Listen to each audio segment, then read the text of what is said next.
The Future Bites by Steven Wilson. And I'll kick this off by saying this is a great record, and if you bear with me, I'll tell you why. In music, I've always liked mavericks, bands or artists who look to take chances, to try and do something different. Expand, change, explore new possibilities. Steven Wilson recently said he was bored with the guitar. Everything you could do with it had been done. His own playing had become a musical cul-de-sac. He was following the same old chord progressions, getting stuck in his comfort zones. He felt he wanted to make a record that reflected the world we live in, the electronic world we live in, getting away from that classic rock sound. Ian Pace of Deep Purple said that to try and come up with new music in a rock format is nigh on impossible. Everything has been done to death. So for me, more than ever, artists and bands have to evolve and take chances. Joni Mitchell had said something similar in the mid-70s. She got fed up with playing in 4/4 time with musicians who couldn't understand or couldn't play what she wanted. She was advised to look to the world of jazz, especially the bassist Jaco Pastorius.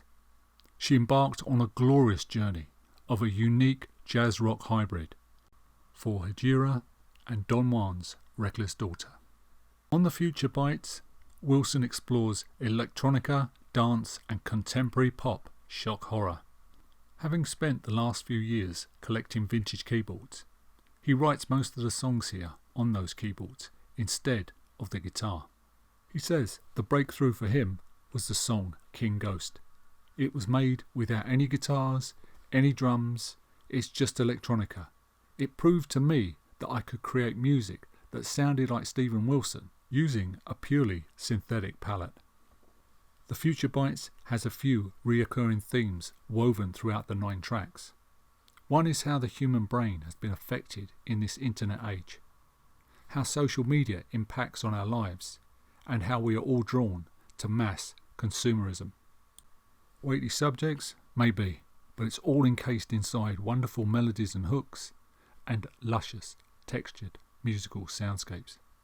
The album kicks off with the drifting, swirling 1 minute 5 seconds of Unsent. Wilson plays on an acoustic guitar that sounds like it's coming from a great distance. All hail to love, and love is hell. The self can only love itself. All hail to love, and love is hell. The languidness of the opening track makes the industrial funk of self even more powerful. We are self, the self that loves itself. We are self, I can only see myself now. Listen carefully, and you can hear the ghost of Bowie's Station to Station in the mix. When Steve was 8, his parents bought Pink Floyd's Dark Side of the Moon and Donna Summer's Love to Love You Baby. It's these 2 albums that sparked his interest in music. Pink Floyd and Donna Summer, that seems a strange combination, but when you look a little closer, not so strange. From Floyd, you can see where Steve got the progressive rock bit. It's a band who moulded that progressive rock into something that appealed to the masses rather than staying virtually an underground band. Donna Summer, Love to Love You Baby. That title track is over 17 minutes long on the album and is a funky masterclass in how to arrange a song. Summer actually went on to record a concept album called 4 Seasons of Love, and her song I Feel Love is credited as being the first song to use an entirely synthesized backing. Yes, not so strange. Next track, the hauntingly beautiful King Ghost. Wilson's treated falsetto vocals are just sublime. It's a song about the ghosts that exist in our memories. Take a listen also to the Tangerine Dream remix floating out there somewhere in YouTube land. And just when you think you're going to get another track full of electronica, we get 12 Things I Forgot, a sunny slice of acoustic guitars and piano and another gorgeous melody. I just sit in the corner complaining, making out things were best in the 80s. 12 Things I Forgot, it's a lovely, catchy pop song. Eminent Sleaze. This song is heavy industrial funk. It's all about the seductive power of social media and the technology companies that control them. But listen to those strings and hear how they punctuate the track. I Love to Love You Baby. Man of the People. Steven Wilson. Man of the People is about the person who stands behind the disgraced politician, the religious leader that's been caught in a sex scandal, the wife, the girlfriend, the husband, the partner, whoever is in the family, the children, the people that stand behind these figures that are disgraceful, the collateral damage. I pity these people sometimes. Trust, you know how to take it. Love, you know how to fake it. Wilson's lyrics are biting and acerbic, and it's a songwriter at the very top of his game. It's very sad and very haunting. Personal shopper. Steve gives more than a big nod to Tangerine Dream here. Tangerine Dream first appeared in the 1970s and have been so influential on the world of electronic music. Some samples of their rhythm tracks are still used in dance music today.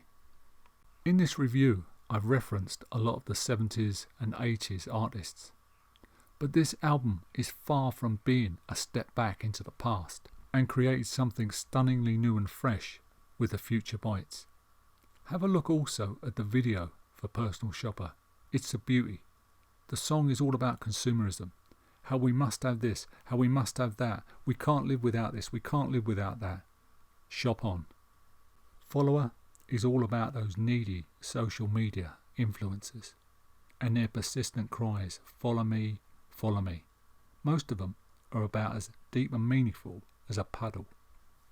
Oh, and by the way, if you could subscribe to my channel, I'd be grateful. Cheers. Follower, and we're back to that industrial funk, but this time it's offset with some lovely pop harmonies. So, after 8 tracks of a musical roller coaster ride, Steven brings us right down with the achingly beautiful melancholy of Count of Unease. And did I really care? And did I believe the words I spoke? Was I even there? Did I disappear in smoke? And so, to finish, I'd like to say this. I've seen a lot of comments on social media about how Steven Wilson has deserted prog, how he's let his fans down, the album is crap, etc., etc. My thoughts are this. If you want an artist to progress, then they have to take chances. Move in new directions. Bowie, Fripp, Joni Mitchell, Eno. Or would we prefer them to do endless retreads of former glories? Thank you for listening. Go and have a listen to this album. It's a beautiful record. I love it. And it could well turn out to be one of the best albums of the decade. It's that good. So take care, God bless, and I'll see you next video.